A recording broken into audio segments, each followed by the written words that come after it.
بسم الله والحمد لله والصلاة والسلام على رسول الله صلى الله عليه وعلى آله وصحبه وسلم تسليما كثيرا. La dernière partie du mois de Ramadan demande de redoubler d'efforts comme nous l'avons mentionné. Selon Aïcha radiyallahu ta'ala anha, le prophète sallallahu alayhi wa sallam faisait des efforts dans le mois de Ramadan qu'il ne faisait pas en dehors de celui-là. Puis il faisait des efforts dans la dernière partie du Ramadan, dans la dernière décade du Ramadan qu'il ne faisait pas en dehors de ces jours-là. C'est-à-dire que le prophète sallallahu alayhi wa sallam intensifiait le culte et l'évocation d'Allah Azza wa Jal dans ces 10 derniers jours. Dans ces 10 derniers jours, Allah subhanahu wa ta'ala a établi d'innombrables bienfaits. Parmi les bienfaits par lesquels se distingue cette dernière décade, Laylatul Qadr, la nuit du destin. Cette nuit-là est une nuit majestueuse et qui dépasse la compréhension humaine. Ce qu'Allah subhanahu wa ta'ala a mis comme bénéfice et faveur dans cette nuit-là, on peut le mentionner comme ça en parole, mais comprendre la réalité de cela, ceci dépasse en fait la perception humaine. Parmi les bénéfices de cette nuit-là, c'est que cette nuit-là est une nuit bénie. Allah Azza wa Jal dit Inna anzalnahu fi laylatin mubaraka. Nous l'avons certes révélé, le Coran, dans une nuit bénie. Et la baraka, dans la langue arabe, veut dire kathratul khayri wa dawamu. C'est un bien qui est en grande quantité et un bien qui est ininterrompu, continu. C'est un bien qui est conséquent et continu. Donc cette nuit-là, c'est une nuit dans laquelle Allah Azza wa Jal a mis une baraka. Et parmi les signes de la baraka de cette nuit-là, c'est qu'Allah a révélé le Coran dans cette nuit-là. Nous l'avons révélé dans une nuit bénie. Inna anzalnahu fi laylatil qadr. Dans l'autre verset, nous l'avons certes révélé dans la nuit d'Al-Qadr, de la grande importance ou du destin.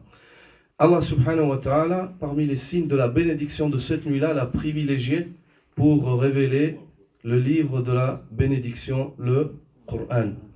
Ensuite, parmi les signes de la bénédiction de cette nuit-là, il figure le fait qu'elle soit meilleure que 1000 mois.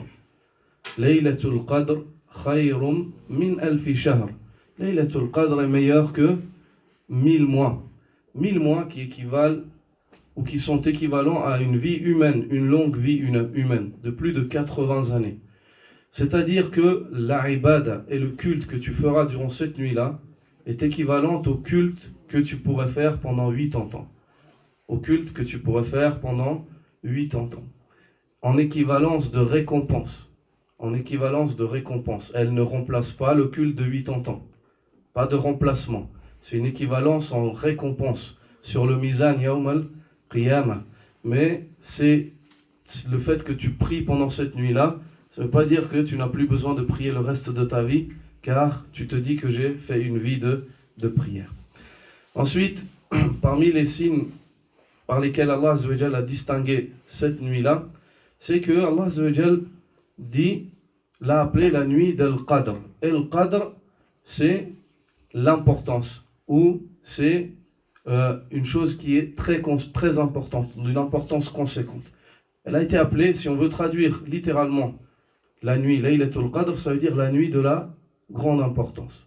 La nuit qui est très importante. Et parmi les signes qui distinguent cette nuit-là, c'est qu'Allah subhanahu wa ta'ala rappelle ce que nous venons de rappeler au début du cours, c'est qu'on ne peut pas comprendre. On n'arrive pas à percevoir. La raison humaine, elle ne peut pas percevoir. On peut comprendre ce qu'on nous explique comme ça, mais la réalité de cela, on n'arrive pas. Le cerveau humain, il n'arrive pas à comprendre ou percevoir qu'est-ce que réellement est Laylatul Qadr. Car Allah Azza wa Jal dit à la personne qui a la raison la plus développée, Muhammadun sallallahu alayhi wa sallam, wa ma adraka ma Laylatul Qadr. Et que sais-tu réellement de ce qu'est la nuit de la grande importance? Et que sais-tu réellement de ce qu'est la nuit de la grande importance? Et ensuite, il fait mention du fait qu'elle soit meilleure que 1000 mois. Et parmi les signes distinctifs de cette nuit-là, c'est le fait que les anges descendent. Les anges descendent en grand nombre. Comme il est venu dans le récit, leur nombre est plus conséquent que le nombre de cailloux qu'il y a sur terre. C'est-à-dire ils descendent en grand nombre. et il cherche les assises dans lesquelles Allah Azza wa Jalla a évoqué les assises de prière et ainsi de suite. Et il reste avec ces personnes-là. Et Cheikh Ibn Uthaymin, rahimahullah, dit les anges, quand ils descendent de ce nombre-là, en règle générale, ils descendent pour le khayr et le bien. Les anges, les malaïkas, quand ils arrivent pour le khayr et le bien. Le khayr pour ahl al-khayr. Al-khayr ou les ahli. Le khayr est pour les gens du khayr. Les gens du shar, ils ne profitent pas du khayr. Car ils sont eux-mêmes, ils sont des sources de mal. Comment est-ce qu'ils vont tirer le bien?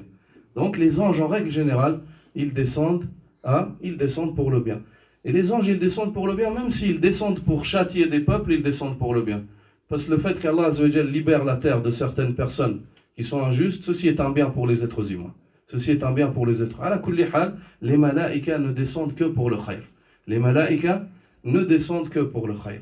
Et dans cette nuit-là, ils descendent. Et non seulement les anges descendent, mais Jibril aussi descend. Jibril aussi descend. Donc, durant cette nuit-là, Allah subhanahu wa ta'ala a mis ces signes distinctifs. Et parmi les autres signes distinctifs de cette nuit-là, c'est qu'elle est paix. Elle est salam. Salamun. Salamun. Ammam Allah azza wa jal fi التعبير قال سلام عام لكثرة السلام المنتشر في الأرض في هذه الليلة.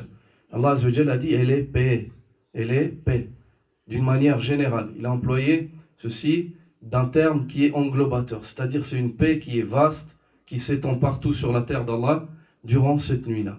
Cheikh Ibn Uthaymin, rahimahullah, dit concernant la paix qu'il y a durant cette nuit-là, il dit cette paix, c'est une paix car Allah Azza wa Jal libère durant cette nuit un nombre de personnes, le nombre de personnes qu'Allah libère du feu ou délivre du feu durant cette nuit est beaucoup plus grand que celui qu'il délivre durant toutes les autres nuits.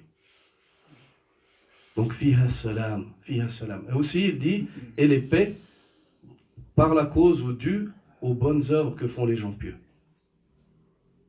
Et on comprend de cela que si tu veux vivre en paix, ya Abdallah, il faut t'accrocher aux bonnes œuvres.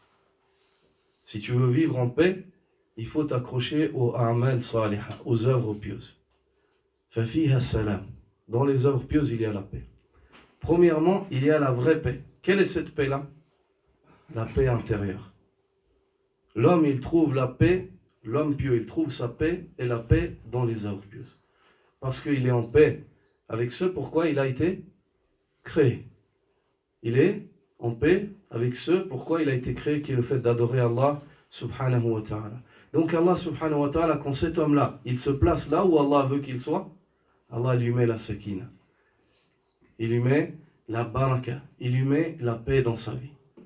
Et Allah subhanahu wa ta'ala l'agrée jusqu'à ce que vienne le moment où on vient et on lui dit ô toi âme apaisée, retourne vers ton Seigneur en étant contente, en agrément avec ton Seigneur et ton Seigneur t'ayant aussi par conséquent agréé. Subhanaka Allahumma wa bihamdik ashhadu an la ilaha illa ant astaghfiruka wa atubu ilayk.